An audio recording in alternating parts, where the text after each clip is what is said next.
coming to the country is so different. Trust me, I had one prior to coming into this country, but the reality on ground is just different. Like, see, we are going to dive into a lot of things in today's life, okay? So I urge you to just stick by. So what were your expectations prior to coming to this? Did you have any at all, like some of us did? Yeah, thank you very much, Fatima. Thank you for having me. I just want to say hello to all your viewers and those in the UK and those outside of the UK who are privileged to watch us on YouTube. Like she said, my name is Andy Justwin. I'm a gospel musician, and then I live in the UK. I've been in the UK for the past 4 years and some months. Very soon, I'm going to be 5 years in the UK. Yeah, almost 5 years. Oh my Yes, so God, that's almost a five lot. years now. Yes, yes, of course. I'm sure, like myself, anybody who is back home, back in Africa, has some expectations, even if the person doesn't have plans of moving to the UK or moving abroad. There's a certain picture we all have about those who live abroad or those who work abroad. So we all have those expectations that once you move abroad, straight up things change. You become wealthy. You can buy cars. You can build mansions Oh my back God. home and stuff like that. So yes, just like many other people, before I moved to the UK, I had those expectations that I'm very sure once I get to the airport, my job is there for me. So the moment I land at the airport, I'm sure they're going to give me my job appointment. That yes, this is your job. When do you want to start? Then straight up, I start right away when I get home or anything like that. So that was the kind of expectations. And then once I get here, I'm going to earn plenty money, so to say it. I'm going to earn plenty money and I'm going to send people money in Africa. They shouldn't worry at all. Once I'm here, everything is going to be all right. Oh my But God. then you land and you realize that, wow, is that the case? Yeah, so yes, I had expectations, wild expectations. Wow. And I believe most of us watching have similar expectations. I can totally relate to your expectations. I had even broader expectations. I remember coming here and I was thinking, like, I'm going to do all the holidays. Like, I'm going to travel the world. Once I Mm-hmm. get here, the money is there. I'm going to buy my parents this. I'm going to buy the family this. All the money issues that I used to have back home, I will not have them anymore. The expectations were wild, guys. Trust me. But yeah, and I believe that those of you that are at home still have those expectations, and those who are here watching me, Zubi and Co. I believe your expectations, the expectations you had prior to coming, were just as we are talking about. Um, Andy, can you tell me what is the reality like having arrived in the UK or having lived here for almost 5 years? Were there any surprises, I mean, against your expectations prior to coming? So your expectation vis-a-vis the the reality on ground, it's surprising, honestly, because I remember when, like I told you, that the expectations I had was once I get to the airport, probably I'm going to get my first job once I land. But then I got here, the whole week ended, I've still not landed a job. And back then you needed to get here and apply for NI. And the NI was a big thing. If you don't have NI, no company is willing to give you employment. So I remember I stayed home for like a week or two. Then by then I'd already applied for my NI. And when I applied for the NI, for some reason, they gave me January to come for my interview. Right. Meanwhile, I was here in November. So, which means I have like 2 months to stay home before I go for the interview and then wait for my NI to come in. Just So two I good was like, months without job. what does that mean? Then I saw this job, I applied for it, and then they were like, okay, I should come for training. So I went for the training. We During the training, Yeah. the instructor, or the, what do they call it, the assessor or whatever, came to me and was like, do you have your NI? Because when I was doing the application, I did not put my NI stuff. So she came to ask me. I said, oh, no, I've called them, this and this and this, and this is a letter they gave me that I should come for interview. So she said, okay, give me some few minutes. Made some calls, came back, and she said, unfortunately, We can't give you the we job. can't give you the job, so you may have to wait till when your NI comes in. This Then was after you had already stayed for like 2 years, no, 2 months, I've stayed for like 2 weeks. 2 weeks That's in the when I country. got, yes, that's when I got that Right. Okay. jobs. Yeah. So it was quite surprising. I was like, what's that for? So does that You know? mean that I can't get a I job can't get without a an job NI without number? NI.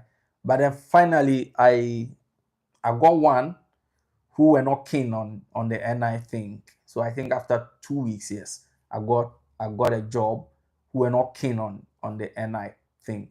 But then there are other people who were still home because they didn't have NI. The NI, yeah. Yeah, they Because didn't have most the NI. often in this UK, if you do Yes, not have the NI, the NI. you cannot get the Yeah. job. So that was a surprising thing because I never thought that I'm going to come to the UK and stay home for more than 2 weeks without a job. Right. That was like Now I'm just a big imagining surprise. if you had come without any pounds in your pocket, how would you have survived? Exactly my question. Exactly my question. And you know what?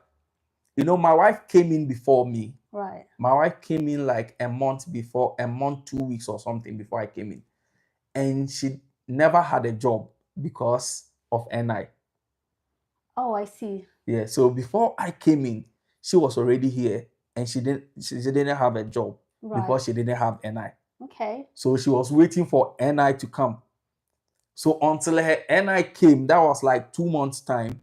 Before she could get a job. Yes, before she could Wow. get a regular, like, I mean, that kind of regular jobs you will get Wow. to do.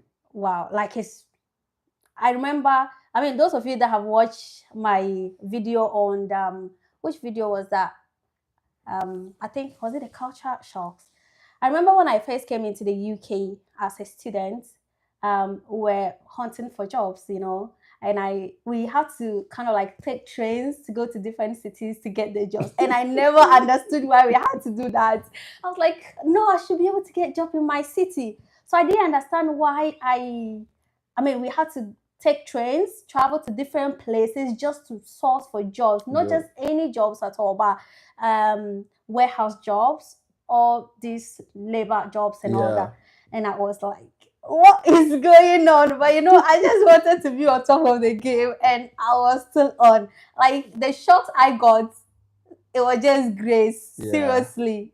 Yeah. It was just grace. That's And a I big also shock. remember when I came here, I took my first picture in front of my university and I uploaded it. And somebody in Ghana hinted me that there were other Ghanaians that were in the UK, in my city, that I could link up. And these people were doing very nice jobs. They were working in banks and all that. So we linked up. We went out for dinner. Actually, they paid because I did not have money.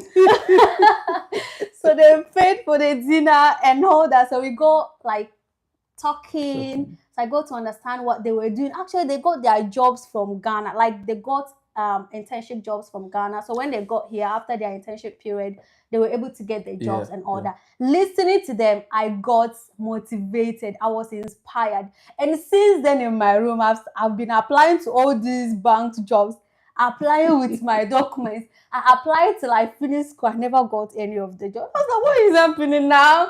How will I be applying and I'm not getting the jobs? When will I get the job? And like that was also a big demotivation for me. Yeah. It just took me off.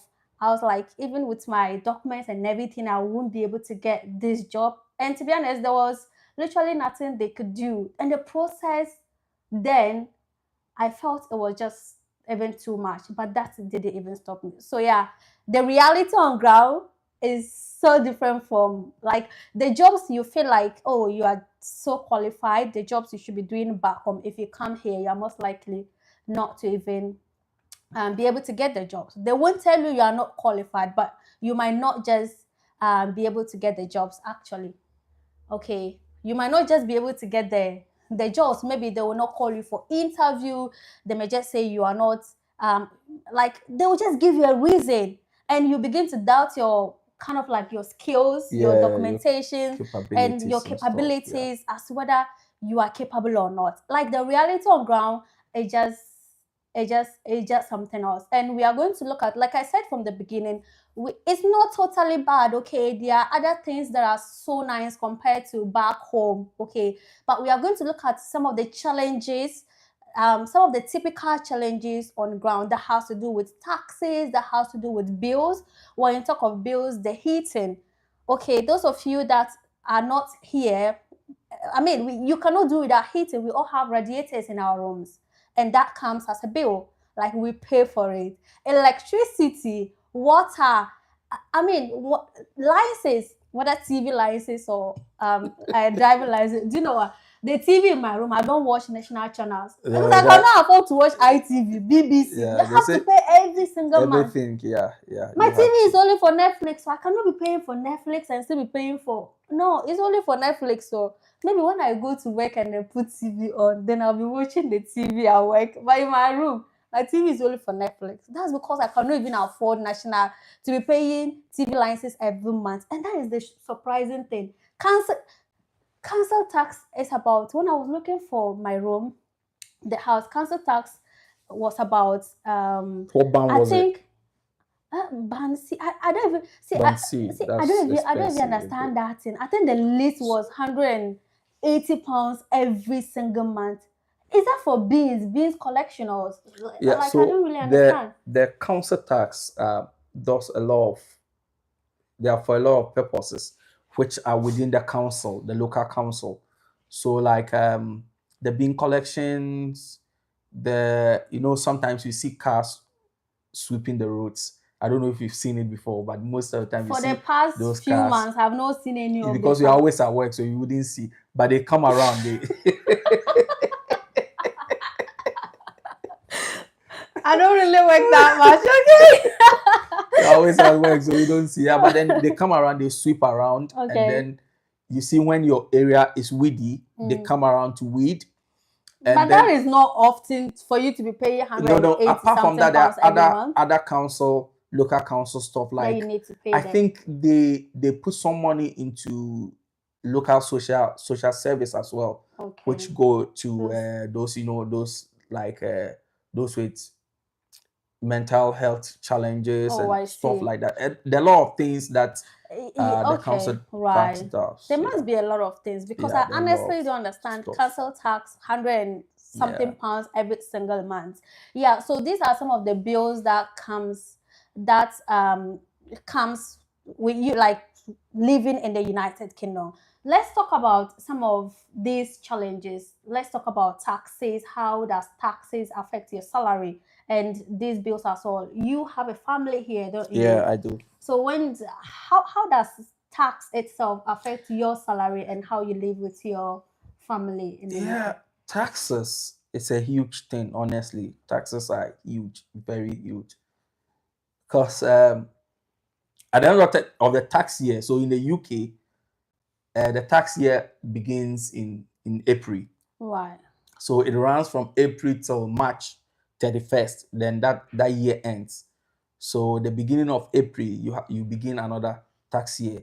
So around that time, they will send you, if you are working in a company, they will send you your P45, no, or the P60. Yes, P60 is the one they send you when you are still with the company, and the P45 is the one when you leave the company. The Yeah, so I company, think yeah. P60.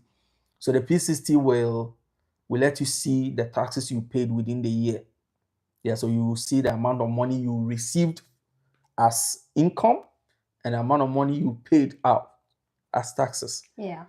And when I see the amount of money I made in the year, I'm like, wow, Why haven't I built mansion in my home country? Because It's like it's a huge amount of money. seriously. Yes, but then when you look at the taxes, you see, and when we talk of taxes, apart from that item that is called tax, Yeah. there are other monies you pay as Deduction. well.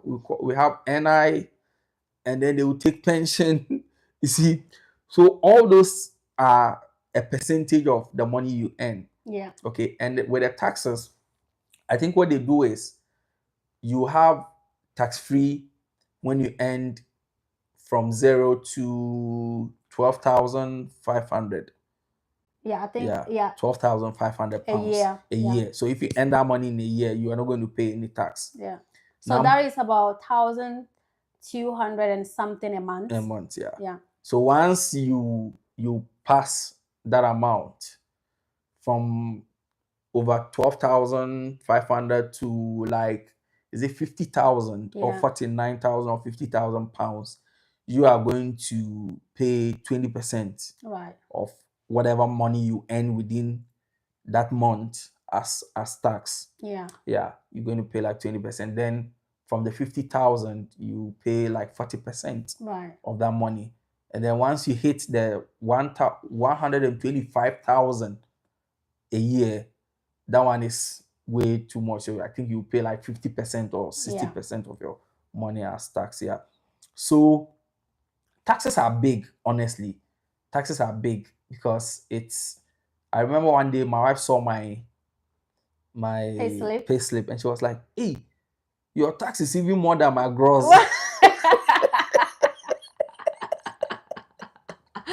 Wow, this is funny. Like you guys have to understand. Seriously, the amount of money the government is deducting as tax, just the deduction as tax, is more than somebody's gross gross pay salary before tax. So before tax. Yeah. yeah, So I mean, like, she was like, "Hey, your tax alone is more than my gross." That's crazy, you know.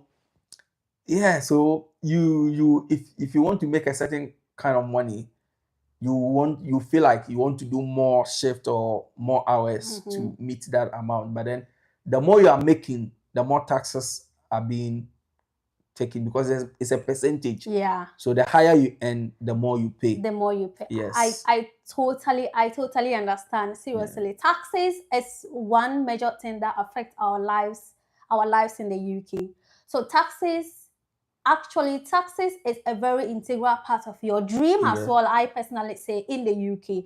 Because if you have a dream of doing a project or something like that back home, you might say, oh, my normal monthly salary won't help, so I may have to do some overtime, I may have to work extra to add up to get the more money to do what I want to do. But again, taxes will limit how much you work. Yeah. Because there's a limit that you get to, and you just know that, see, I'm working for the government. Yeah. I cannot, because you're not working for yourself anymore. So that is the power of taxes. So taxes. But is you know what? Let one me chip in this. You see, let me chip in this quickly. I remember when I came earlier, my early years in the UK. Right. I was working for this company, and it was more like an agency's work. Right. So, the first month, and they used to pay us every fortnight, like every 2 weeks. Okay. They pay you. So 1 week arrears. That's how it was done. So my first 2 weeks that I worked with the company, the amount of money I received, I think I did like four days every week. I did like 4 days in a week. 4 days in a week. Yeah. So at the end of the 2 weeks, it was just like 8 days or so. Right. Okay. I did, and then I got like 700 pounds or something, or 800 pounds, something like that. I got. So in my mind, if I did, let's say I did 4 days, or let me make it, I did 3 days in a week, and which makes six days in the 2 weeks. Yeah. And then I made, let's say, 500 pounds. Then if I make 10 days, I should make 1,000. Okay. Do you That get was it? Do you get yeah. a calculation? That was So in your head. in my head. Okay. So let me do 10 days then. Let me add 2 days to each week and, Yeah. and do 10 days so that I can get More money. more money. Okay. Then I did the 10 days. Then at the end of the 2 weeks, I got like, so the first one I got like 500. This one I got like 800 pounds. I'm 800. like, No, that should be like ×2. why Because is it I've not worked times 2? ×2 hours. You get a thing. Yeah. Why am I not getting ×2? So that demoralized me. I was so discouraged. I was like, I'm not going to work that much again. Because then I had a little baby as well. So I was like, I'll spend more time with my baby and yeah, then yeah. I feel like at the end of the day, that is where that is where tax puts you in. Do you understand? Even though you want to work, I feel like the natives in this country are very comfortable. Not like to some extent, like even though there's nothing we can do about it, but they find it like they find it more comfortable than we find it, because already they are not people that work so much like we want to work. Even if that is not who we are, but maybe because of something that we are doing a project, we just want to say, okay, this period I want to work this much to get the money. You can't do that to say, oh, I'm designating 2 months or 1 year to work to complete this project. It's not like that. Just like Andy says, if you are used to be working like 5 days in a week, or 5 days in a week, and let's say 5 days in a week you get like no, let's say you are working like 3 days in a week, and the 3 days in a week you get like 500, and you're like, okay, I need more money, let me work 6 days so I can get 10,000. That is not how it works. When you work 6 days, you may just get like 600 or 700. Do you understand? So it just makes you like, I think the system just tells you that, see, you don't have to work that much. If you want to work, then you're now working for us, the government, not for yourself. But then the other side of the coin is also this way. At the end of the day, an additional thing is going to be, is going to top up whatever you earn. So I've come to realize that, taxes are there. You pay the taxes. The more you work, the more you pay. But then, if you also have some targets, like there's something you have in mind you want to do and all that, you cannot just bargain for that your normal contract hours or something. If there's an opportunity for you to do extra, the government will take the tax, all right, but then there will still be a certain portion left for you, which will add up to whatever amount you have in order to be able to do stuff. So if you have the time, if the strength is there, you have the ability to do it. Don't let the taxes discourage you. Don't let it discourage you, because at the end of the day, so if you do 4 days in a week and you earn 600 pounds, and somebody decide that, okay, I want to do 8 days. At the end of the day, that person is going to have something extra to whatever amount he or she would have gotten. And that amount can be used to do something else. Which the one who just decided, I'm just doing my hours and nothing extra, wouldn't be able to do. So if you have the time, if the strength is there, and you can do it, don't let the taxes discourage you. Don't let it discourage you. Apart from that, look at the bigger picture of the taxes, because this is not like where we are coming from. The taxes are being put into good use. So if you see that you are always on the good roads, no potholes, so you be see happy that, to be working for the tax. there are things they use the taxes for, and you can see evidence of stuff happening, because the taxes are going to be pushed into hospitals. Even you, the amount of money you receive is the taxes that the government still use to pay you. You understand what I mean? So you can see the evidence of what the taxes are being used for. So if you have the strength and you have the ability to do it, there's no problem, because you will still have something extra.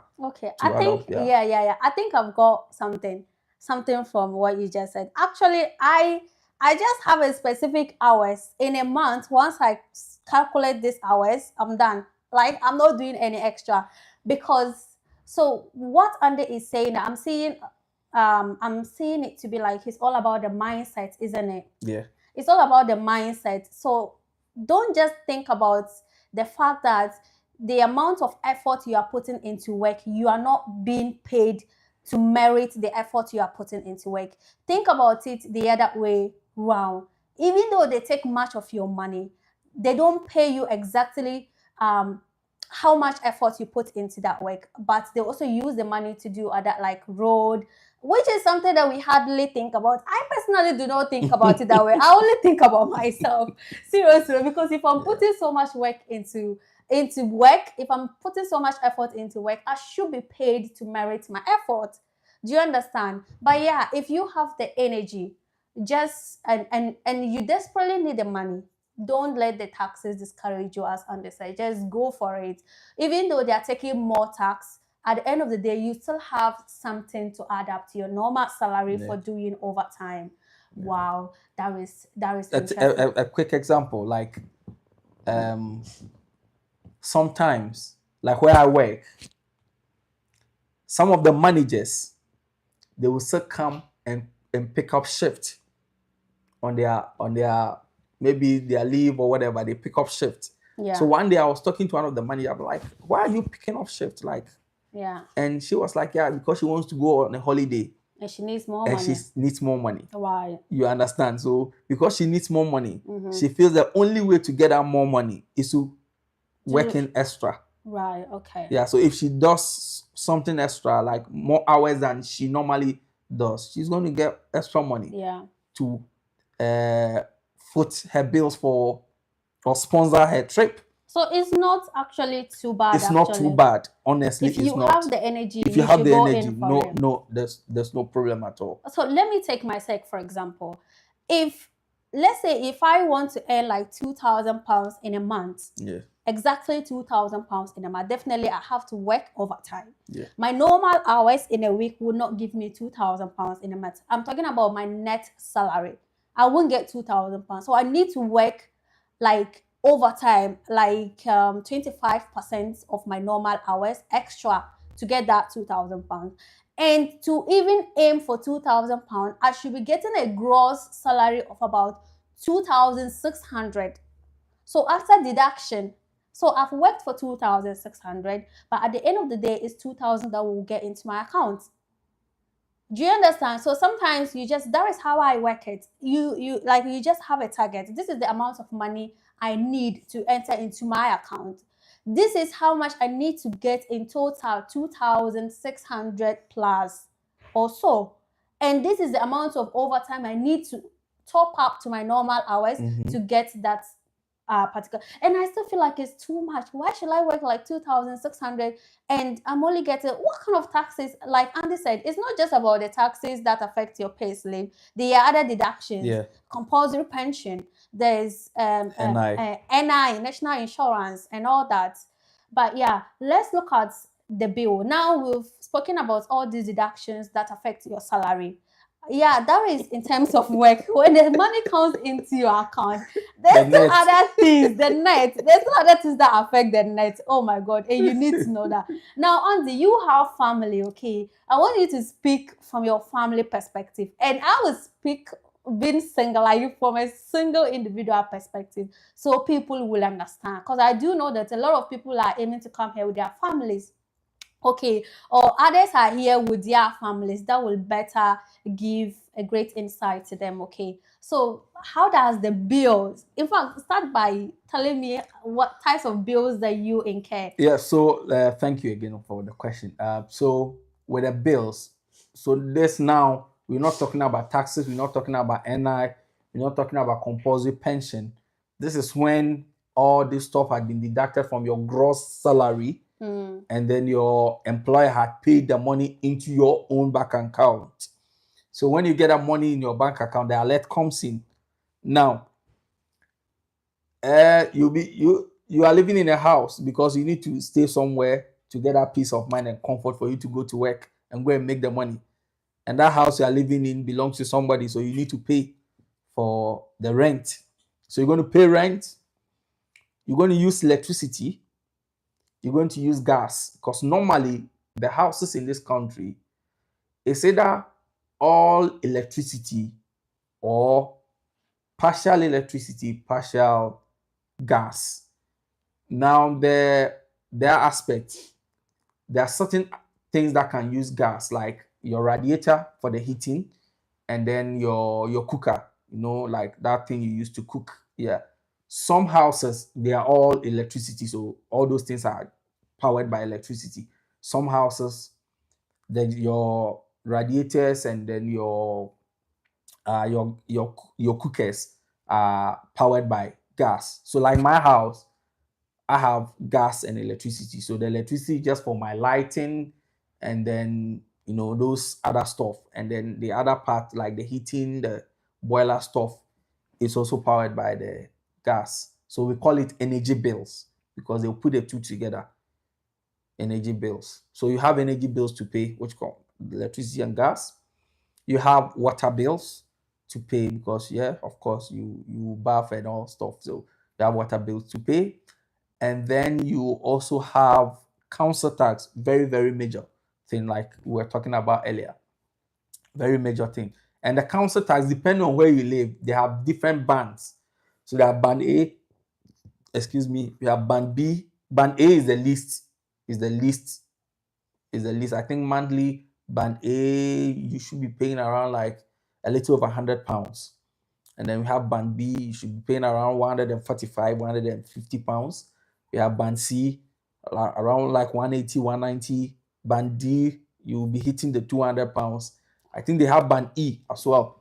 So the further you move from A, the higher you're going to pay. You pay. Yeah. So if you want posh areas, there are very posh areas, which they will be in the band D, and you're going to pay that money every month. You're going to pay that amount of money. So that one is there.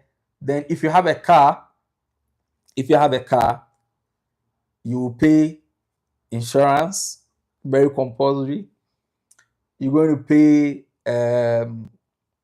of course, you buy fuel because you need to fuel your car. So these are the main things: your insurance, and then your fuel. And then we have something we call road tax. That one too depends on the kind of car you drive. Yeah. Because some cars, like the car I'm driving, the car I was driving before, my road tax was 200 and something pounds. So I used to pay 200 something pound for the year. So I used to pay like £24 a month. Yeah.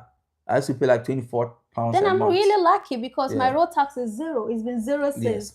I didn't know. I thought it was like £20, £10. We have road taxes that are zero. There are some cars, the road tax is zero. There are some cars, the road tax is, my new car, the road tax is £25 a year. Okay. So the whole year I pay £25 and that's it. Oh, I see. Some people are paying like £360 a year. Okay. So if you cannot pay it outright, you need to be paying it monthly. Wow. Yes. So road tax is there. So it depends on the car you use. And then if you use electric car, that one's zero. Wow. If you use hybrid, depends on the car. Yeah. So that's it. Yeah. So you have that amount to pay. If you are not driving, then you have bus. You need to go on a bus or you need to go on a taxi. And it also depends on where your work is. If your work is a place where you cannot use the bus, then you need to use the taxi. Like where I work, most of the people that don't drive take taxi because you start work at 7. There's no buses that goes there. You close work at 10. There are not buses then. So you just use taxi. And that means that they have to be paying like some people have to pay like £26, £28 every single day in and out.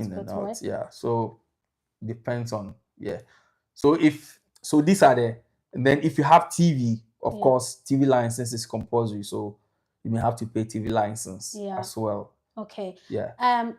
Trust me, these bills cut across. Once you live in this UK, doesn't matter whether you are a migrant or not. No. These bills cut across for everyone. And you must pay. Yeah. Now I'm going to give you a very good scenario, using myself as an example. You see, the thing about council tax, that thing irritates me a lot because It I, shouldn't. I do not even understand it. That is just an extra cost. Like, so yeah, since I came here, I've been kind of like getting rooms, houses that are all bills inclusive, and that also means that it's expensive. So the landlord takes care of the bills. The landlord controls the heating and decides when to Put the release the heating or yeah. not. Do you understand? Now you have electricity, and he does all the payments and all that. So he adds it to your bills. At the end of the month, you pay. I have always gone for it. Now I don't know if I eventually get my own place, if how I'm going to manage the bills, because sometimes I go to my friends' places and it's really cold. They are in their winter things in their house, and I'm like, what is wrong with you guys? How can you be in your room, in your house, and you're covering yourself? Cold. I said, no, you don't know how much we paid electricity last month. Then I think to myself, can I do this at all? Because me, I feel cold though. Over here, my heating is just there. I put it literally at any time. Maybe because I'm not directly paying the bills. But yeah, every month I pay rent like 600, all bills inclusive. That is also because I share the kitchen and I share other places like the conservatory and all that. Okay, I part of my bills, like he said, TV license. I don't watch national channels because I cannot afford to pay TV license. I don't watch BBC. I don't watch ITV. I don't watch other channels. I only pay for my Netflix, which I watch. That is the only thing I watch on my TV. Now, I pay for my car insurance. And for the first time, those of you that have watched my other video on how much I earn working as a domiciliary care. Domiciliary care is those care workers that move from one house to the other. Then I used to be buying fuel for about £50 every single week, and that was like £200 every single month. Now I don't do domiciliary anymore. I do care work, support work, and I think my fuel for the month, in fact, even £50 should do me like 1.5 months. That is great improvement, isn't it? From That's a good one. 200 per month, and £50 should do you more than a month. Yeah, so that one I'm very much grateful for that. My insurance, because it was my first year, my insurance was about 130 something pounds every single month. But now I pay like 70 something pounds for insurance. So that's part of my bills that get deducted every single month. Um, what else do I even pay? Oh my God. And using a car, and you can testify. Recently, my car broke down. I got like, oh my God, I almost died. You were It was stressed. crazy. I was stressed, and I had to pay a lot to repair that.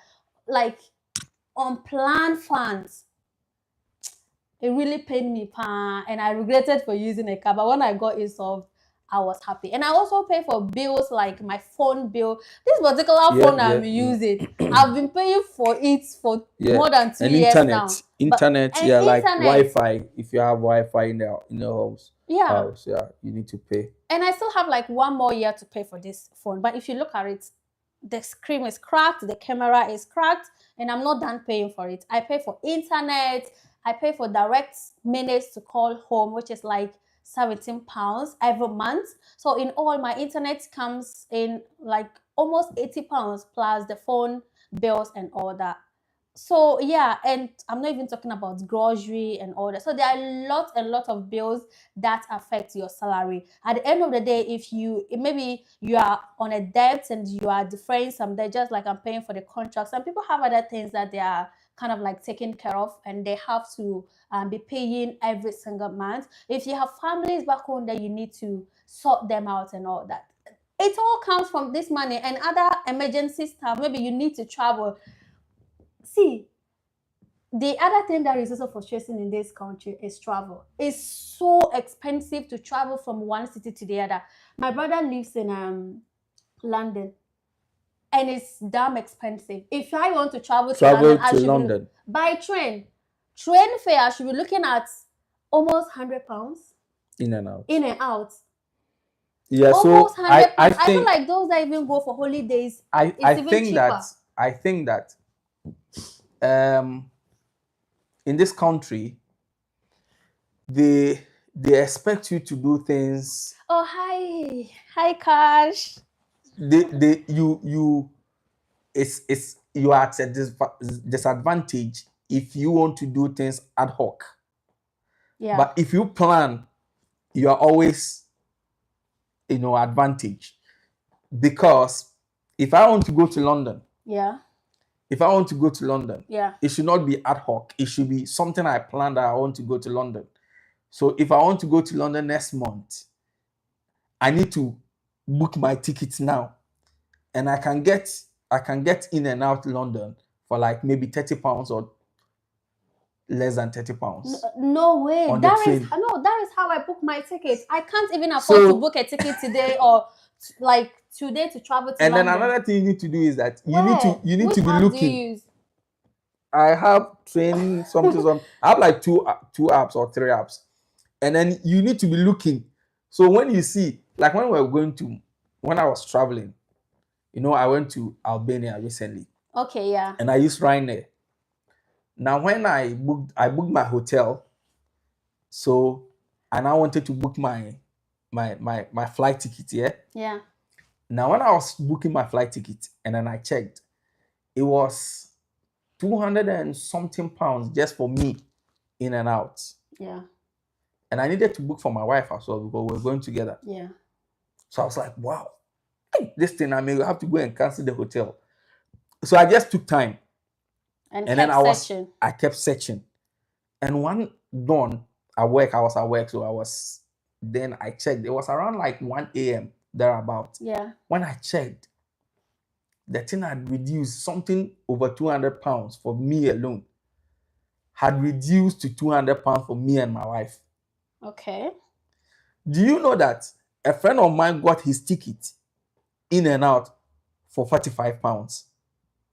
So it means that if I not to be honest, I feel like traveling outside of UK to holiday destinations is very much cheaper. Guys, if you can relate to this, please leave your comments. It's true. The point is, it's all traveling internally is expensive. But if you take time and search, you may get good deals.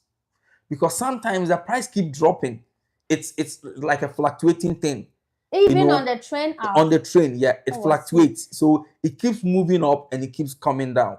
Right. So what you need to do is to take your time and search. Don't be in a hurry that once you see it, you buy. No. Take your time. Keep looking. So if there's an emergency or something, if there's emergency, then that one is emergency. So you see, like this insurance thing we are talking about, like insurance, somebody can book insurance right now, and then you get £130. The same insurance, somebody can with the same information, somebody can get it like maybe £70 or £80. Okay, I think So you need having the right information. Yes, you need to take your time, and then that's why you don't need to do things on emergency kind of. Yeah. So you always need to plan ahead. And take your time and search. You may get good deals. That's one good thing about this country. There are always deals. Yeah. Yeah. No, yeah, I agree with you, especially with the insurance. Yeah. I remember when I was with this particular insurance, when my insurance contract finished and they were trying to automatically renew it. So they had showed me how much I'll be paying in the coming year. And it was more than what I was paying. So I was like, so I started looking somewhere. And when I tried to cancel it, they usually want you to give a feedback. And they made the feedback compulsory. So I said to them that, see, I need to change because this is very expensive. And what they asked me was that, what is your budget? What is your budget? And I said, see, I don't like, this is how much I'm going to pay. I found a different insurance. And they were like, can I tell them how much that insurance costs?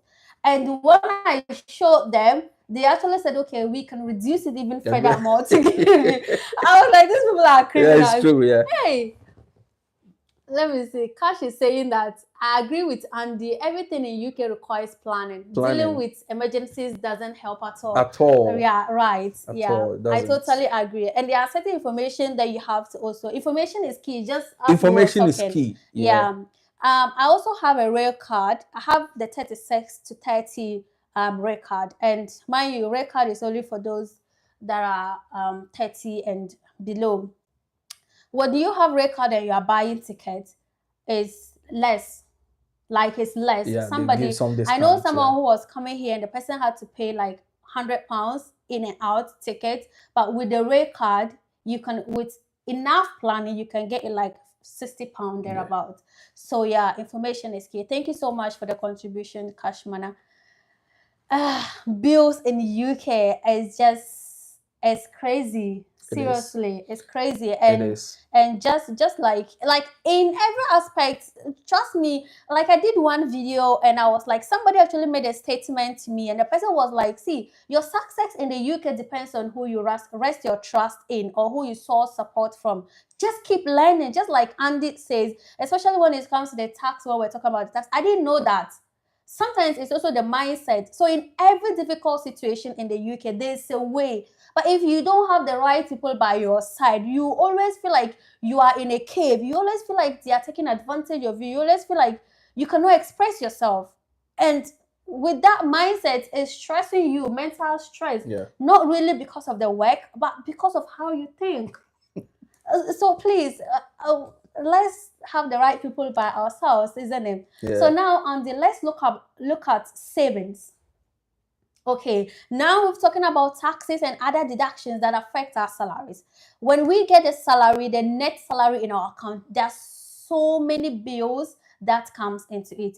No, before we even move to savings, how we are able to save, Andy, I think with my previous question for you, can you tell me how having a family in the UK affects your working life?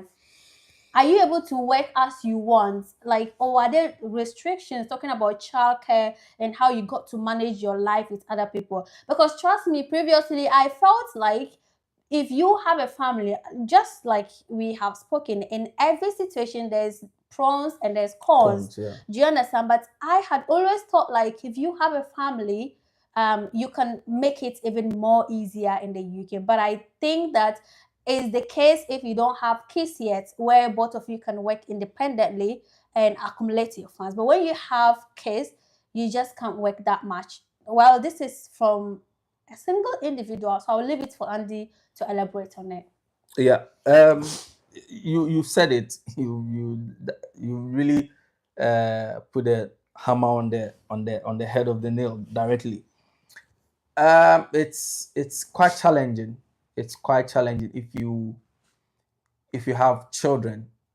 Not, let me not say children, but if you have little Kids. yeah. So, okay, fine. Before you progress, what is little kids? Because I understand that little kids is not like somebody who So can take care of infants, herself. It's if you based have on infants, age in the yes. UK. Yes, you have infants. So if you have children who are at a certain age, maybe like 12, 13, 14, thereabout, I think once they get to high school, which is from year 7, they can go to school by themselves.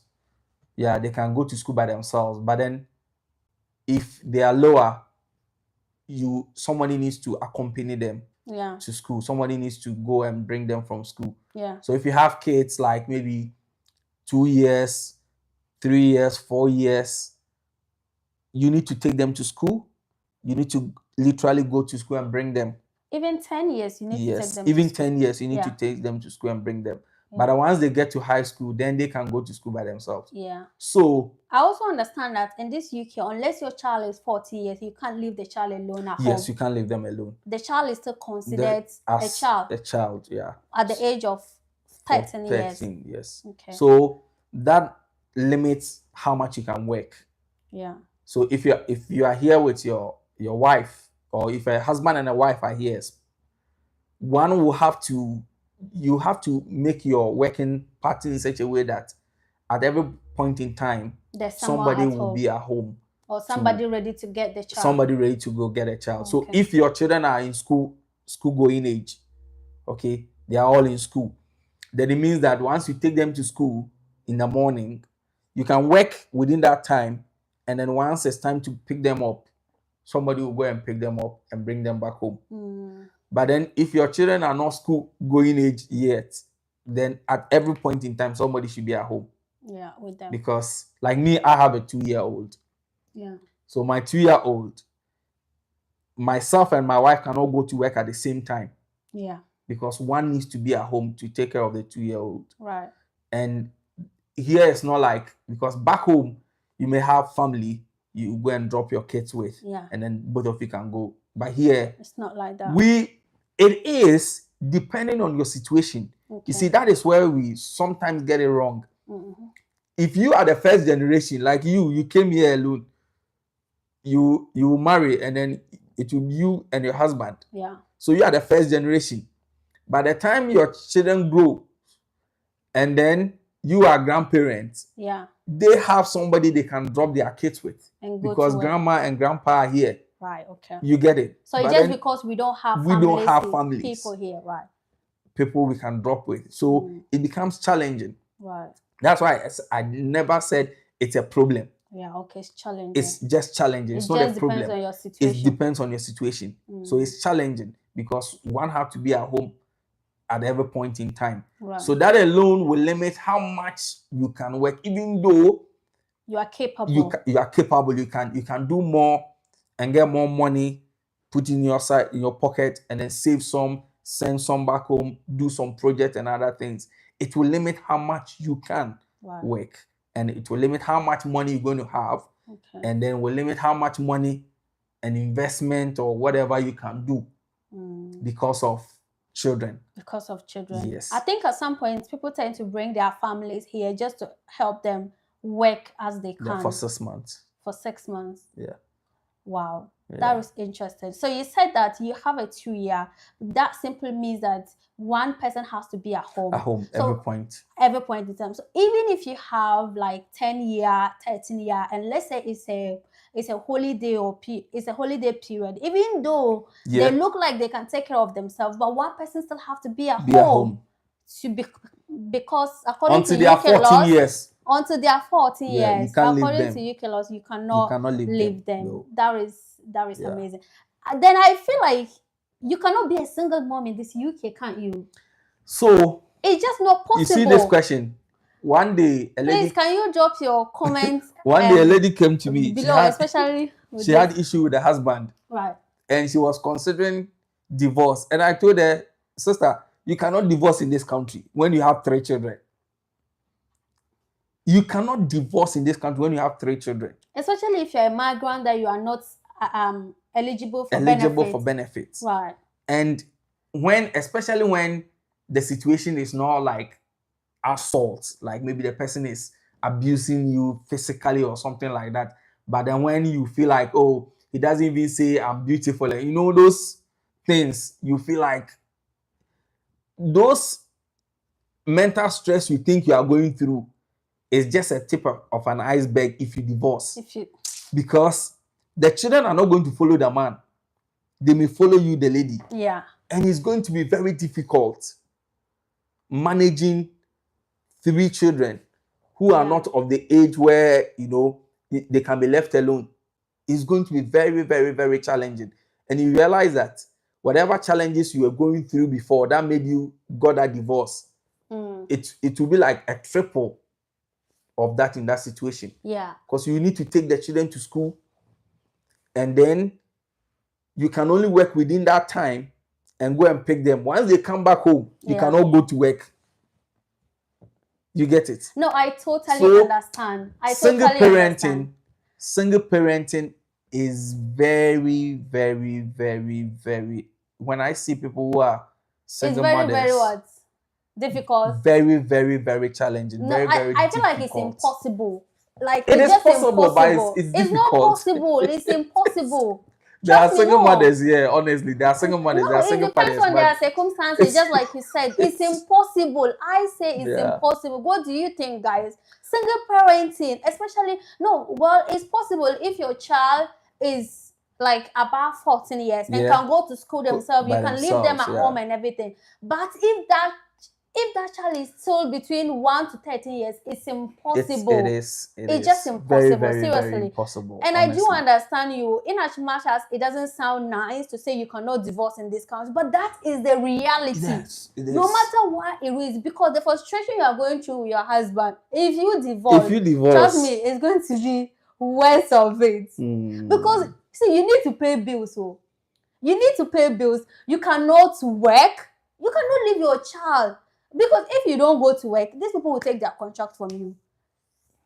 See, I don't know how many of you have heard about that. Is it Scotland or Northern Ireland? That lady that the Nigerian lady that they kind of like jailed. Yeah.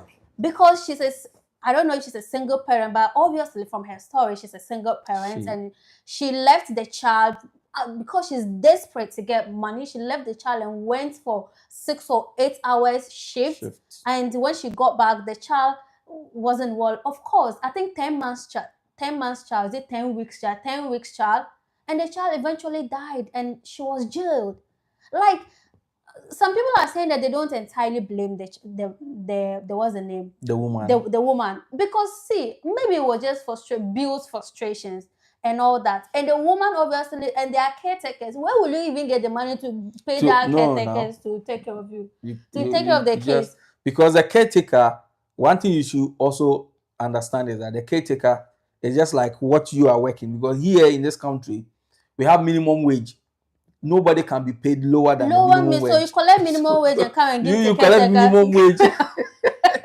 What about staying at home and taking care of the baby? It's like impossible. The cost is like you, so it's... Oh my God. So like we have got some few comments. Thank you guys so much for commenting. So Kashmana says, absolutely, you all just hit the nail on the head. Information is everything. And if you can only get it from the right people, like you rightly said, Fatima, surrounding yourself with the right people is good. And Zubi also says, single parenting is very possible if you have the right resources and support group like extended families. That is true, absolutely. Like we said, Zubi, but most cases, if we you are the first generation, you don't have. Now, hold on, me like this. If I go and start single parenting, when you people run away and leave me, what will I send the baby to? And what will I do? The other side is that sometimes you may be able to drop your kids with some people, but then they may take them for... I know I have few experiences. Right. Like there's somebody I know who is a single mother, and sometimes she drops the kid, the baby with some people. Yeah. And then there are times when they will give her attitude. You see, and it's very painful. It is so painful. You cannot build your hopes on the fact that I can drop my kid. It shouldn't even come to your mind. It shouldn't even come. No, I totally understand. So, and it's even wrong to take advantage of other people. It's difficult. Yes. So single parenting, maybe the people have done 9 shifts and they are taking shifts on the kids in the morning. They need to sleep. Now you are bringing more kids to them. How will the person sleep? You see, because immediately the wife comes home, the person is going back to work. Yeah. I totally understand. And whether those people are happy with the kids or not, you should be happy that they are not happy. But if your parents are here, maybe their grandmom, their granddads are here. Yeah. Like when my mother-in-law came, I could go to work, my wife would go to work. And she was here for like 5 months. Yeah. Then when my mom came as well, she was also here for like 5 months. And then we could leave the kids with them and then go to work, come back at any time. I think there is one thing you can do if you can bring your mother or your mother-in-law to come and stay for the maximum visit period, then you can accumulate money within that period. Because both of you can work as much as possible. There's an adult in the house to take care of it. Otherwise, you cannot. Kashmana is saying that coming from Africa where you have community support, it is extremely challenging for first-generation parents in the UK, and it is worse for single parents. I totally understand. You are even using worse, dear. I think it's impossible. Like my spirit repels it. It's impossible only because of the situation. It's okay back home, but here, oh my God. Zubi is saying that if this single parenting is from African side, then I do understand why you might think it's not possible. So if I hit you, because No, I it's know true. you What have, she's saying is Zubi true. has a Yeah. lot of If support system no, around her. if you are, let's say, let me use this as an example. Let's say I'm from Africa, Right. but my wife is a British. Yeah. You understand? And then she may have the parents around, so I can drop the kids with. Now I have a friend. The mom brought him. The wife, the mom brought her. Yeah. So which means that grandparents are here. Okay. Yeah. So definitely. they can drop their kid to the grandmom. Yeah. So mom's mom is here, dad's mom is here. Yeah. So anytime they want to drop, they can drop. They so have all the support if system. that woman is single parenting at the moment, Yeah. it wouldn't be a problem No. because the boys, the child's grandmom of both, like I mean the paternal grandmom is here, maternal grandmom is here. So it wouldn't be a problem. No. But like Cashman said, if you are single, like I mean first generation, you don't have grandmom, you don't have grandpop here, it's going to be difficult for you. Definitely. See what my brother is saying. My brother said that you will bring the baby to uncle. But you know what? He doesn't live here. He lives around London. How do I bring the baby to you? Please.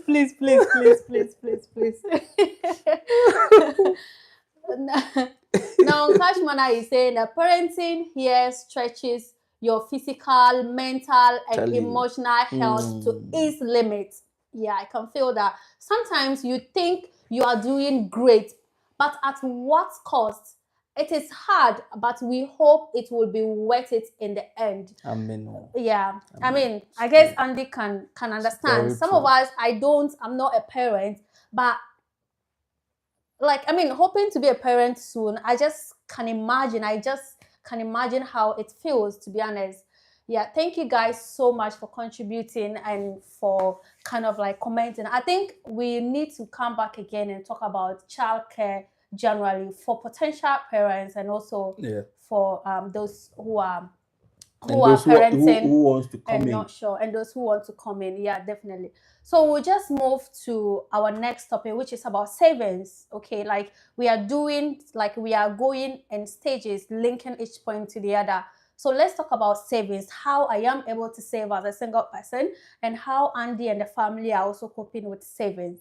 Trust me, even as a single person, I'm beginning to think that maybe me being an independent person, I may be able to work more. But no single holiday have I been. Andy and the family holiday back to back. Okay, so now I'll start with you, Andy. How is savings like in your home? Yeah, savings. It's challenging though, but then it's just, I think it's something you just need to put your mind to, that I want to save. Yeah. You know, because no matter how much you earn, your money will not be enough. Definitely. Yeah. No matter how much you earn, your money will not be enough. Okay. So you just need to decide and intentionally. It should be something you do intentionally. Right. Yeah. That I want to, maybe every month I want to put £100, or I want to put £200 down as savings for emergency sake. Yeah. I want to put that money down, so that if that would drive you, just like my car broke down, yes, and I had to spend that lot. Yeah. So if that would drive you to pick up an extra shift a day, I mean in a week, maybe just one day in a week or something, you know that okay, this money I am making from this shift is going to go into my savings. But you know what? I think the discipline, I don't just have the discipline at all, because the money I will say that I'm transferring to my savings place in a month, I'll end up transferring small back to my spending account. And I've transferred everything within the month. So that one comes with, you need to be intentional, like I'm saying. It means I'm not realistic about the savings. Sometimes I even laugh at myself. I'm like, what is going on? For me, once, like every month, what I do is that I take pen and paper and then I write my expenditure. The expenditures that are fixed, like my rent, my insurance, car insurance, my council tax, energy bills, TV license, water bill, and then what else? Road tax. These days I don't pay road tax anymore, but before, Yeah. now I don't pay road tax. So yes, these are the fixed, and then my fuel, the Yeah. fuel I use in a month. I have family. I need to drop my wife and also I use like £100, sometimes £80 in a month For the fuel, fuel, which is right. very It's okay. okay, yeah. Yeah. So I write those things. This all together. Okay. So these are my fixed money that goes out of the regular money that goes out of my account. I put that aside. Okay, in a month, you need to send money to mommy. You need to send money to daddy. Yeah. You need to send money to Other other people. things you need to do. Yeah. So all this one aside, we put that together. Okay, so this is how much I'm spending. This is my savings as well. You get it. Yeah. So once you get your savings, then you may have some small money for miscellaneous, Yeah. So that small money is aside. Now I am not touching that amount because the one I wrote for my rent, I am not touching it. It's for my rent. Yeah. So the one I've purposed for my savings, I'm not touching it. Yeah. For any other thing. You understand? I think I may have to adopt that. So you need to be discipline. intentional. I need to be intentional because that is one thing I don't do. Seriously, living as a business person, I don't. I mean, as a business student, I don't do that. Seriously, I always say that if somebody was to be secretly deducting money from my account, I won't even know. That's not because there's too much money in it, but that's because I just spend without planning. Like I just spend. When the money is not there, I'm like, oh, there's no money in my spending account. Why should I put in my savings account? So I just bring it and like I spend it. So I really think that I have to sit down and kind of like look at it very well. But yeah, we've got few points. Zubi is saying that I'm not a parent yet, but I do understand what Kashi says. I hope it's worth it in the end. God bless us, the parents or the yet to be parents. Well, she also says that there is this saying, and I and my husband believes in, if we can survive with one person's salary, then we are going to be okay. Yeah. Wow. Okay. So once the salary comes in, I save 90% of my salary, and the major expenses comes from my husband's, cause he earns more. At the end of the day, at the end of the year, we have a good amount of savings. No case yet. Hold on, I need to read that second time. So once the salary comes in, I save 90% of my salary, and the major expenses comes from my husband's because he earns more. He earns more. At the end of the year, we have a good amount of savings. God bless. Wow, I think there's too much trust in this relationship. Yeah. Too much trust, and that is very, very good because I'm coming, Andy. There was a day that I traveled to my brother's place and they were having a conversation, and you know how couple, like the way you said, you take shift with a baby and your wife also takes shift with the baby. So they were having such conversation. I'm like, maybe the woman just want you. Maybe the man will even like that he does all the work and you just stay too. Is it not the same thing? Because if you stay home, the man is working. Why do you want to work? And the people that were having the conversation said to me that that is not the case, because some people, like in some homes, their money is their money. So if the woman is not working and the man is doing solely the work, the money is just for the man. So they even gave an example that, for example, if the man was outside and the woman says, oh, can you buy me this on your way back? The woman may have to reimburse that amount. Then I was like, oh, okay, then it then makes sense. But I didn't know that. But in Zube's situation, in her family, that is not the case. It's like they all see the cash flow in the family or in the relationship to be one. That's more like, but with what I got, that's generally how it should be. the marriage system here, per what I've seen, that's how it is. Right. The other one is more like an African kind of, where my money is my money. But here, that's why they call their wives and all that my partner, because it was more like a partnership thing we're doing. So, and that is what I'm. So what Zubi is saying, I'm kind of like that is no, that is how it is. No, because if we earn, it's a household income. Right. All right. So that's why when you're going to get a house, if you want to go and rent a house, they ask for the household income. Yeah.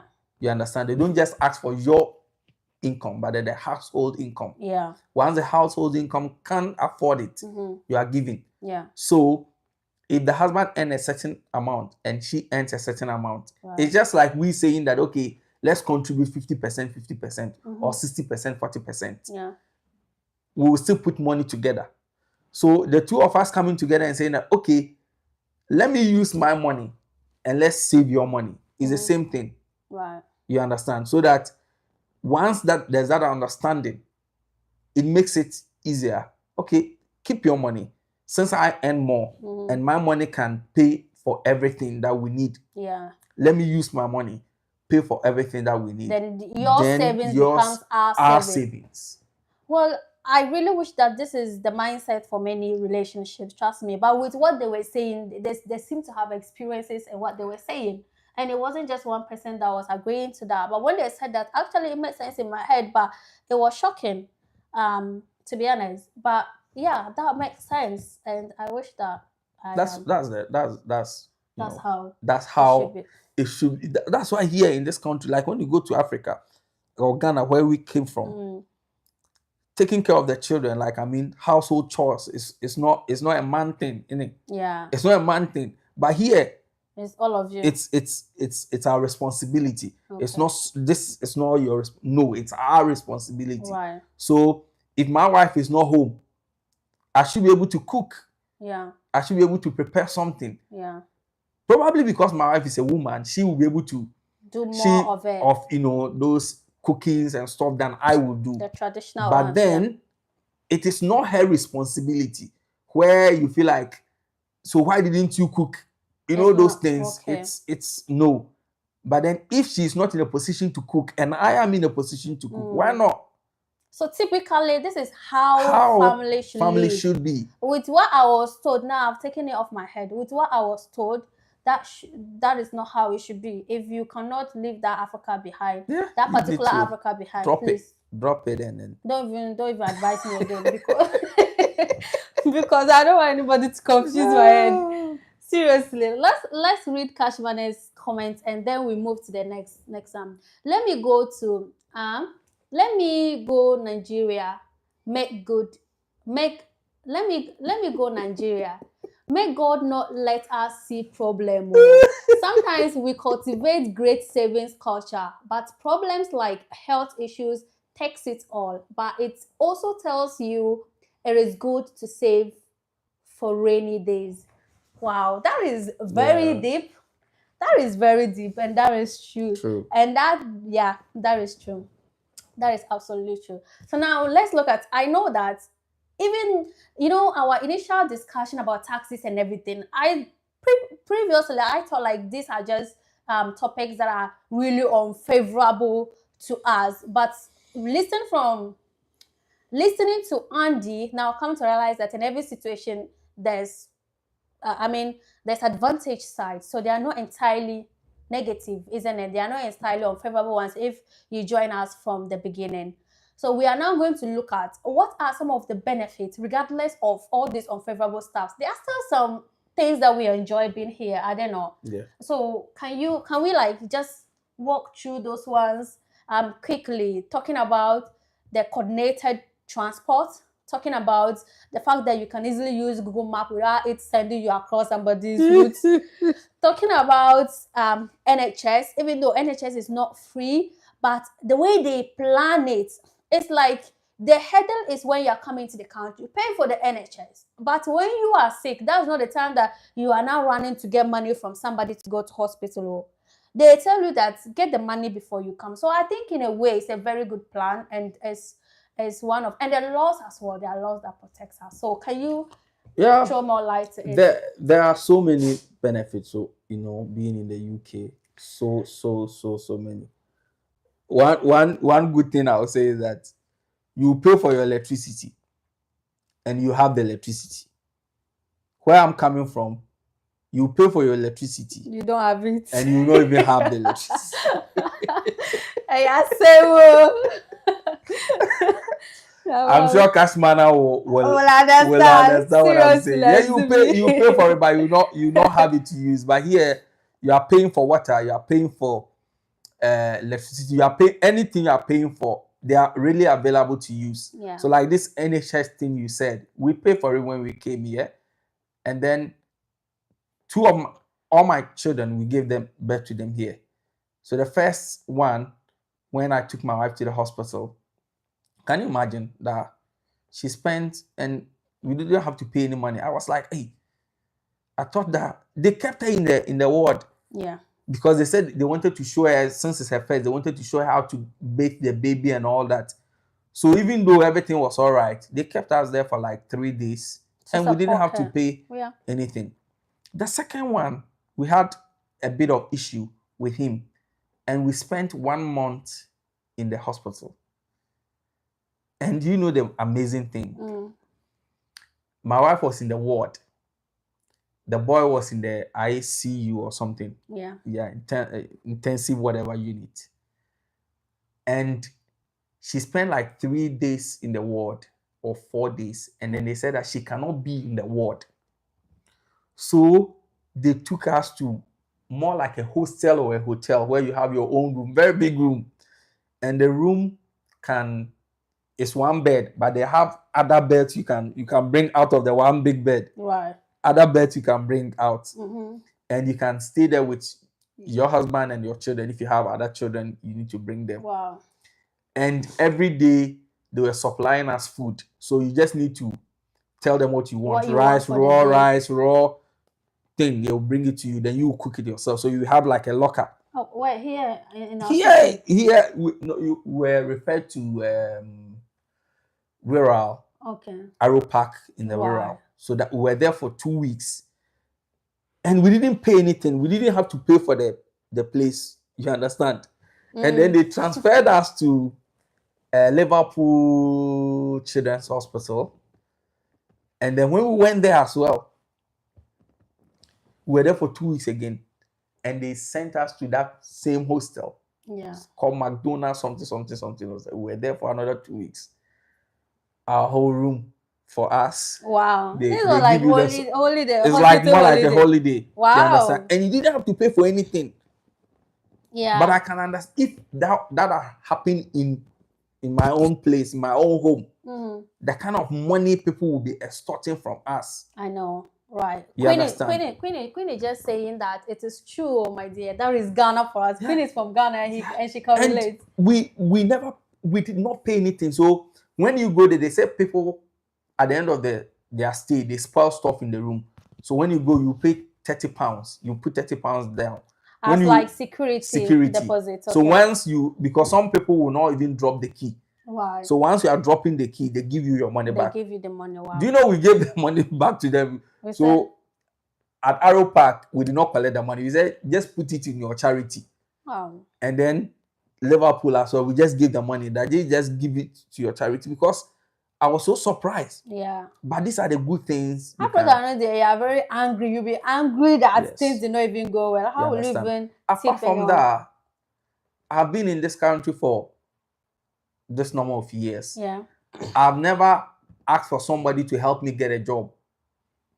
You understand? Yeah. Everything is just for you to get the information, the right information, and all the informations are online. You just call, and then they'll be like, okay, when are you ready for an interview? You tell them when you are ready for interview. They interview you. Once you are good to go, they tell you when to start. Yeah. And even when to start, they can ask you, when do you want to start? Yeah. Yeah, before you continue, guys, please, can you like the live, please? If you like it, YouTube is going to push it to many people. Please try and like it. Okay, thank you. So, easy way to get jobs. You understand? Yeah. And even when you get a job, sometimes they will be like, oh, if you know somebody, you can refer. Yeah. And when you refer somebody, they will still pay you. Yeah. For referring somebody to the job. Yeah. But where I came from, for you to get a job, you need to pay money. I don't even want to talk about it. I don't want. Sometimes in Ghana, it's like having the qualification, the right qualification is it's an offense. It's an offense. And that's when you have been working and working. But here, at the comfort of your room, you can get jobs at the comfort of your room, in your couch, in your sofa. Here, even asking somebody about jobs doesn't even make any difference. Doesn't make sense. Because the same process that the person will do for you. Before, I was telling those who are yet to come looking for accommodation, I said, it's the same site. The same. If I'm in this city and I'm looking for accommodation, you tell me that, oh, I'm coming to this city, you are already there, look for accommodation. Exactly what you will do wherever you are is what I will do here. Because the system is the same. It's quite open for everybody to, and coordinated. You know, and very, very coordinated. Like when I wasn't driving, where I was working before, the bus times are there. Yeah. So you just need to get there at the right time. Yeah. You get a bus, you get to where. So if you plan, you get to wherever you are going at the right time, and then no problem. I think another nice thing living here is the fact that you can actually acquire many things without actually dispensing cash, without using cash. Once you want it, just commit. Go and give your resources, like your details, and they will give you the phone I'm using. Like this, my phone. I've had it for 2 years now. It's been on credit. I'm still paying. It's part of my monthly deductions, and that is how the system works. That's why some people will tell you that if you want to get something, don't look at the price, because that is how the system is here. I actually watched one video and the person said that getting mortgage in this UK, the mind is not to pay off the mortgage. That is not the mind, because at any point in time when you are leaving, you can sell it. Yeah. So that's why a lot of things are the system, they've made the system in such a way that they don't want to encourage people to steal. Yeah. You see, they don't want to encourage people to steal. They want to help people to, do, because if you don't have money to get something, that's why you want to steal. Yeah. So you need a phone, but you don't have the money. Okay, get a phone. So far as you have a regular income, you can pay. And they will even tell you can pay as little as you can afford. It's just that many years to defray the entire debt. Yeah. So I think if you need a car, you don't have money to buy the car. Yeah, we can give you the car. So far as you have regular income, we'll be taking it bit by bit. And then somewhere, everything you need bulk money to buy it. So if you don't have it, you need to look for a way. My phone, for example, I still have 1 year to finish paying my phone. They are still telling me that if you need a current phone, I'm like, this whole I'm Robert. If you need a current phone, bring it. I will give you the phone that I have not finished paying. They said, bring it, we'll keep upgrading you. Exactly. And I think the laws as well. The fact that you are a migrant here does not mean that you don't have a right in the country. You are protected, just like the natives. You are protected as much as they can protect you. You have your employment rights. You have your legal rights. If you go to the court, there are people that are there. Those people that are there don't even have time to even look at your skin or to even look at it's just what brought you here. And once you're able to communicate that, because there are laws. They follow laws just as we are following the rules. They also follow the same rules and laws that protect us. At your workplace, there are laws that protect you. So at least you know the extent that you can go with the laws, and you know what you cannot do. So that is one thing that is very good for me. And sometimes even at work, they can change the rota in a way to favor you. Yeah. If you have a certain situation. Yeah, because it's your right. Yes, that maybe you cannot start. You are supposed to start work at 8, but because of childcare, you cannot start at 8. They can tweak it in a way so that it will suit you. Yeah. Some of these things are, the kind of benefits you get here, which you may not get back home. Yeah. Because there, if your boss call you, can you do this and that and that, and you're like, no, I cannot do it. They mark you. But here, they can call you, can you cover up this shift? And you're like, no, I cannot. And they're like, oh, thank you for getting back to me. Yeah. You see, they even appreciate you for the fact that you responded. Yeah. But back home, if you see your boss's test, you even want to hide or something that you do not even see. Yeah. But here, you are free to communicate to them and let them know that, oh, I cannot do this, and they'll be happy that you go back to them to tell them you cannot. Yeah, that is a very important thing. And I want to implore many of us that are living in the UK to read and understand our employment rights. Trust me, what you just said, getting back to them to tell them that, let's say your employer texts you, can you do this particular overtime? And you get back to say, oh, I cannot do the overtime. They still say to you that, oh, thank you for getting back to us. Some people who do not know their employment rights still have that African mindset. They are scared to say that they can, even if they cannot do. So people are burnt out because they are afraid to say that, oh, I cannot do. Maybe it might affect them. So they still do even at their inconvenience. That is not the case. You have, and these people know the laws. Okay, they are not Africans, for goodness sake. So please learn, okay? Learn and have the rights, people, like Andy said and Cashman are confirms. Zubi is just saying that they made a system for things to be affordable even to the lowest class, and that is absolutely. Now we are just about wrapping up the live. I felt like we have really digressed a lot about the topic.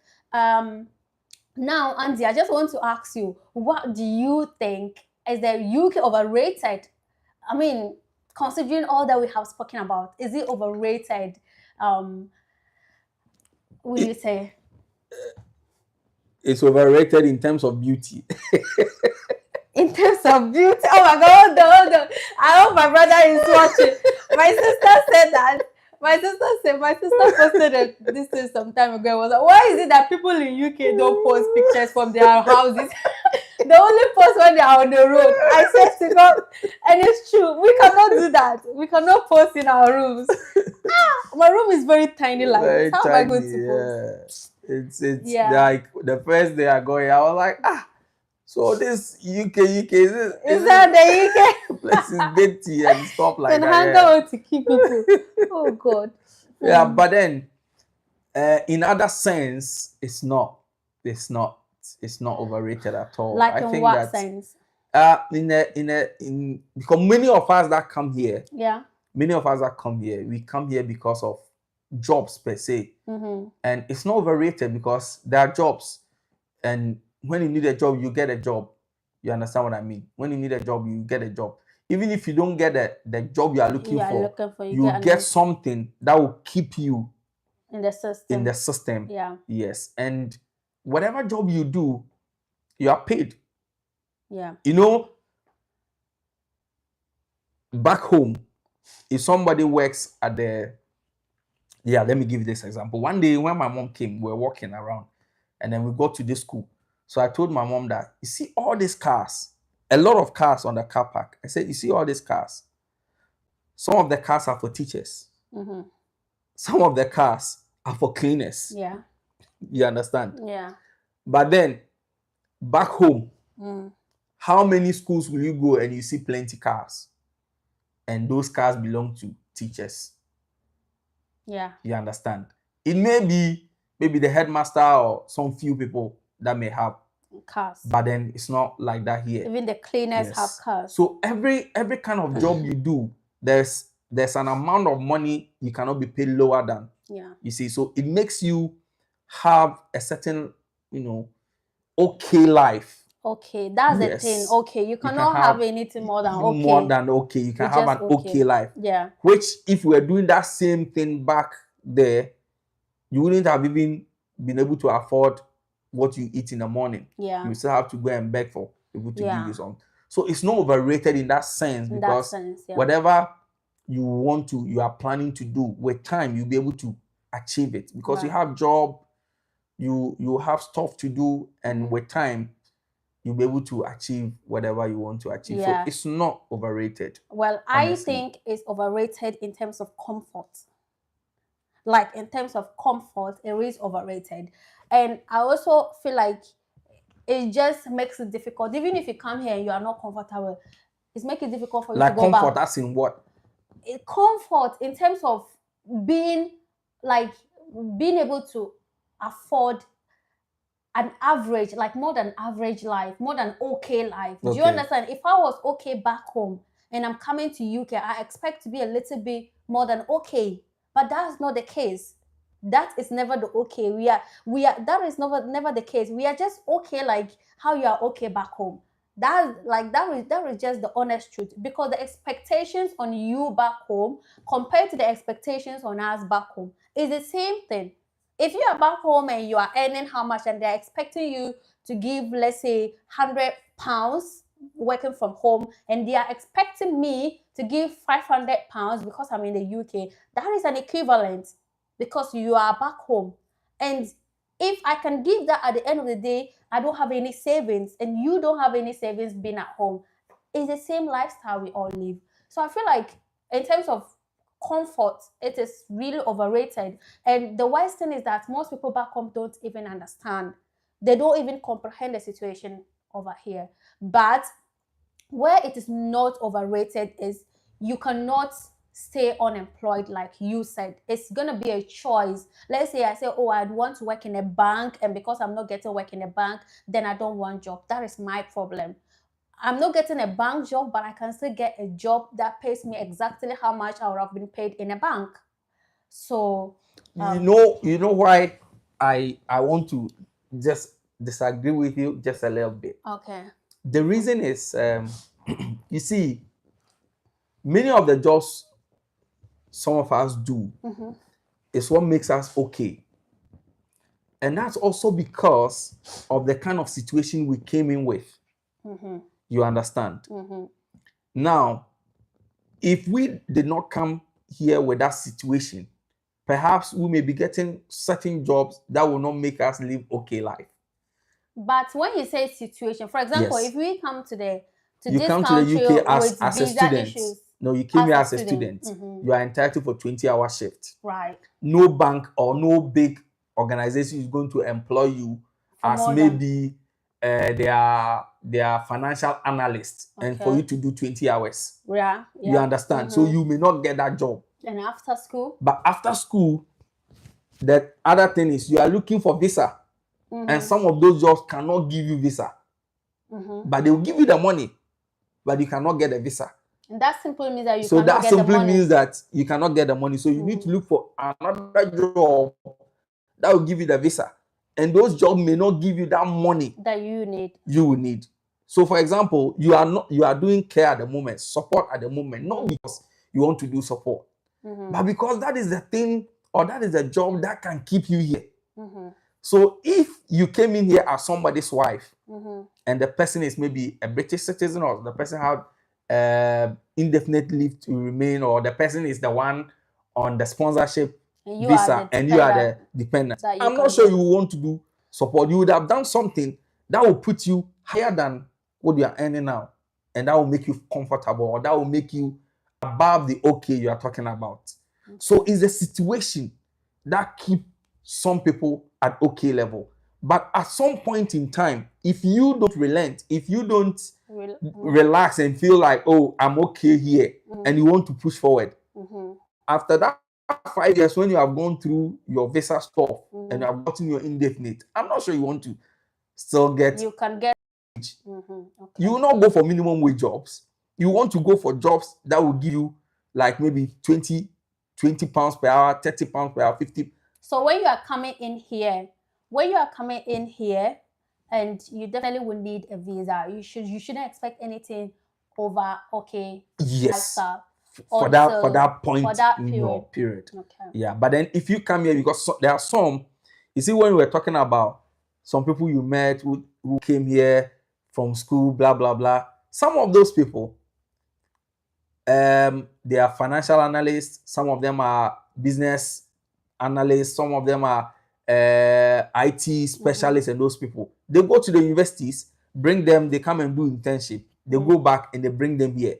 As they are coming, their visa is paid for, their plane ticket is paid for. When they come here, they give them good money.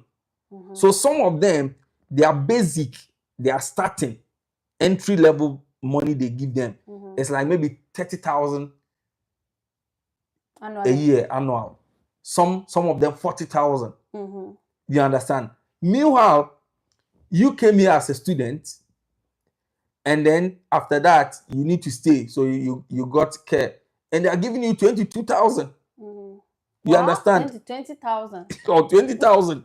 So you see, you cannot say life here is okay just because you are earning 20,000. Somebody who came with you is earning like 40,000. So that person cannot say life is okay. So it depends on the situation and the circumstance with which you came with. I think we've got few comments here. Cash Mana is saying that the system here focuses on preserving the dignity of humans regardless of their level in society, which is the smart thing to do because it narrows the gap between the haves and the have-nots. Yeah. It does.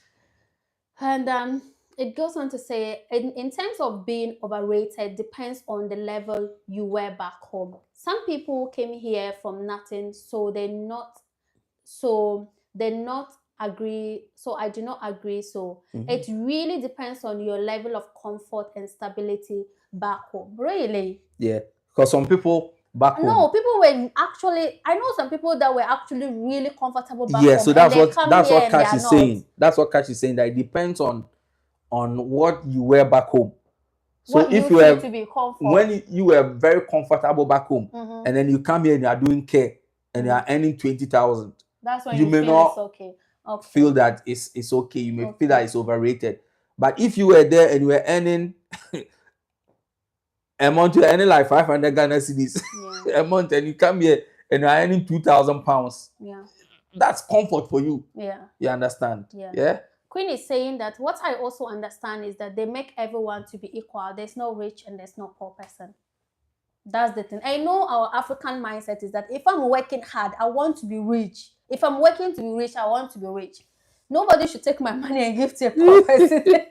You see, I think that's what we know. That's our mindset. But I think this discussion has been really valuable and insightful. It has. And I'm very sure that from the insights Andy has shared, it has gone a long way, or it will go a long way to help a lot of people. And the live stream even made more interesting because of your engagement and conversation, like your engagement, your comments and everything. That just even made it more and more interesting. Thank you so much to all those that joined. Thank you so much to Kashmana, to Zubi, to my brother, to Queen Latifah. Thank you all so much. And others that are on the live and are not able to comment, I do still appreciate it. If you have not liked the live yet, please do so and like.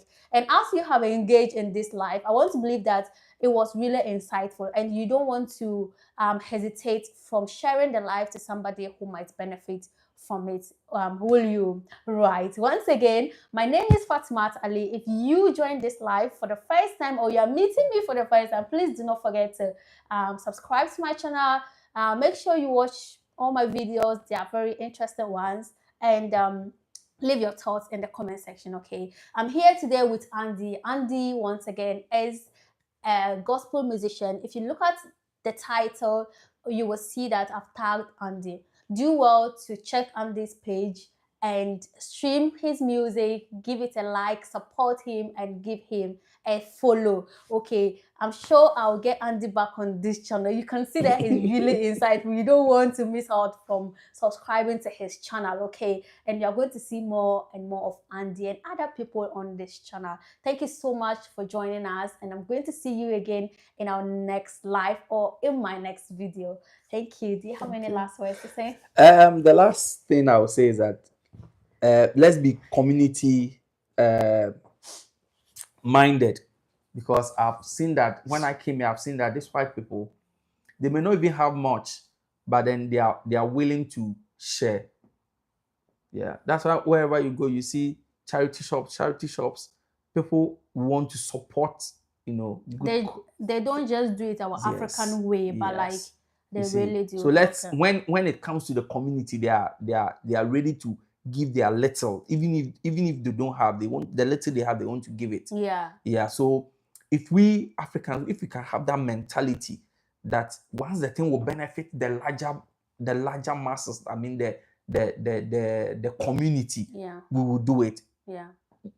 Africa will be a better place to live in. Yeah, and I think if you also live by those who have kids and you're gonna help them, sometimes they struggle. Please do offer a helping hand to them as well, because trust me, childcare in this UK is something else. And what you just said, Andy, at work, I know some people, native people that work even lesser, and I definitely know that I work more, so my salary obviously is going to be higher, isn't it? And they have direct debits to charity organizations in Africa every single month.